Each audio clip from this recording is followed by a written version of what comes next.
আবারও নারী বনাম ইসলাম এরকম একটা পরিস্থিতিতে দাঁড়িয়ে গেছে। এটা অনাকাঙ্ক্ষিত। এটা বলা যাবে না যে নারীদের কোনো এই অধিকারগুলো দরকার নাই, যেটা আসলে হেফাজতের দাবি ওখান থেকে বলাও হয়নি। তারা বলেছেন যে এই কমিশন ছুড়ে ফেলতে হবে ইত্যাদি ইত্যাদি। আমরা তাদের সাথে এটার সাথে একমত না। আমরা বলেছি যে রিভিউ করতে হবে।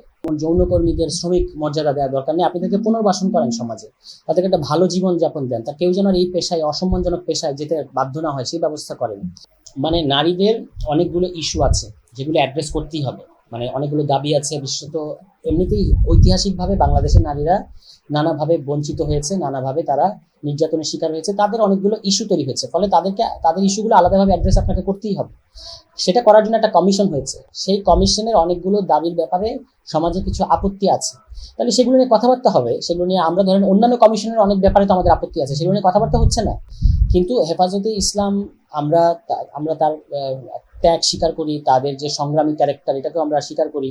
হ্যাঁ, এবং এটার সাথে আমরা অনেক দূর পর্যন্ত একমত আছি যে তাদের বিরুদ্ধে যখন নির্যাতন করা হয় সেই নির্যাতন করা যাবে না। হ্যাঁ, তারা তাদের রাজনীতি করবে, কিন্তু কিছু বিষয়ে তো এই যে আওয়ামী লীগ নিষিদ্ধের ব্যাপারে আমরা যেমন এক জায়গায় আসতে পারলাম, কিন্তু এই হেফাজতে ইসলাম যখন এই আন্দোলনটা করলো, মানে এটাতে যে জিনিসটা দাঁড়িয়েছে একটা আবারও নারী বনাম ইসলাম এরকম একটা পরিস্থিতিতে দাঁড়িয়ে গেছে। এটা অনাকাঙ্ক্ষিত।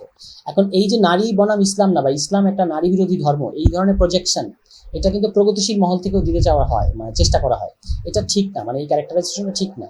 তাহলে উচিত হচ্ছে একটা, তাদের কি কি বিষয় নিয়ে আপত্তি, নারী কমিশনের আপনার এই ব্যাপারে অবস্থান কি, সেগুলো তো মেডিয়েট করার জন্য সরকার আছে, কিংবা আরেকটা রিভিউ কমিশন হতে পারে, ঠিক আছে। কিন্তু এটা বলা যাবে না যে নারীদের কোনো এই অধিকারগুলো দরকার নাই, যেটা আসলে হেফাজতের দাবি ওখান থেকে বলাও হয়নি। তারা বলেছেন যে এই কমিশন ছুড়ে ফেলতে হবে ইত্যাদি ইত্যাদি। আমরা তাদের সাথে এটার সাথে একমত না। আমরা বলেছি যে রিভিউ করতে হবে, যেগুলো নিয়ে আপত্তি আছে সেগুলো নিয়ে আপনি রিভিউ করেন, ঠিক আছে।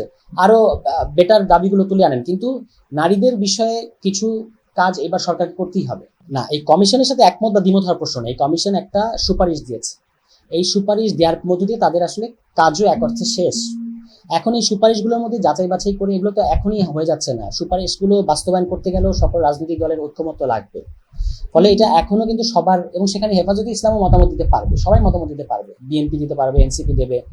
তাহলে যে জিনিসগুলো নিয়ে আপত্তি আছে সেগুলো নিয়ে আমাদের নারী উইং কিন্তু কিছু কিছু জিনিস পয়েন্ট আউট করেছে, যে এই জিনিসগুলো দরকার নেই। যেমন যৌনকর্মীদের শ্রমিক মর্যাদা দেওয়ার দরকার নেই, আপনি তাদেরকে পুনর্বাসন করেন সমাজে, তাদেরকে একটা ভালো জীবন যাপন দেন, তা কেউ যেন আর এই পেশায় অসম্মানজনক পেশায় যেতে বাধ্য না হয় সেই ব্যবস্থা করেন।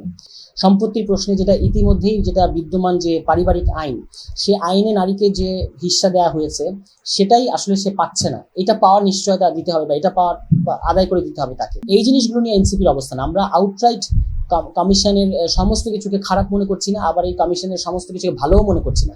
একটা মাঝামাঝি জায়গায় আমাদেরকে আসতে হবে।